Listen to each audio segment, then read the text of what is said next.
ବାପଘର ହଉ କି ଶାଶୁଘର ଯେହେତୁ ତମର ଗୋଟେ ପିଲା ଅଛି ତମକୁ କ'ଣ ସକାଳୁ ଉଠିକି ସବୁ କାମ ସାରିଦେବାର ଅଛି। ସେଇ ଲାଗି ବାପଘର ରହିଲେ ବି ଟିକେ ଡେରି ଯାକେ ଶୋଇପାରୁନି।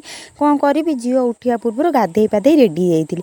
ବୋଉ କହିଲା ଶୀଘ୍ର ଶୀଘ୍ର ଟିକେ ଚା କରିଦେଇଛି, ଚା ବିସ୍କୁଟ୍ ଖାଇଦେ, ତାପରେ ଆଗେ ତୋ କାମ ସାର ତାପରେ ଝିଅ କାମ ସାରିବୁ। ଏଠି ଚା ବିସ୍କୁଟ୍ ଖାଇଦେଇ ଯାଇଥିଲି ମହାରାଣୀକି ଆମର ଡାକିବା ପାଇଁ।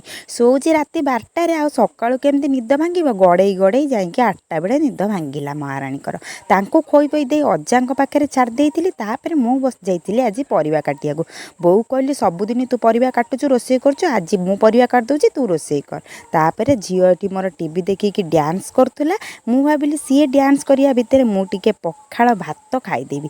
ଏଠି ଆଜି ପଖାଳ ଭାତ ସହିତ ଆଳୁ ଚକଟା, ମିକ୍ସଚର ଆଉ ଖଟା ପେଟେ ଖାଇ ଦେଇଥିଲି। ତାପରେ ଯେହେତୁ ମଦର୍ସ ଡେ କାଲି ଥିଲା, ସେଇ ଲାଗି ବୋଉ ପାଇଁ ଲସି ମଗେଇଥିଲା। ବୋଉ ଟିକେ ଲସି ପିଇ ଦେଲା ପରେ ମୁଁ ଟିକେ ଆଉ ପିଇ ଦେଇଥିଲି। Thank you. ପୁଣି ଦେଖା ହବ ନେକ୍ସଟ ବ୍ଲଗରେ।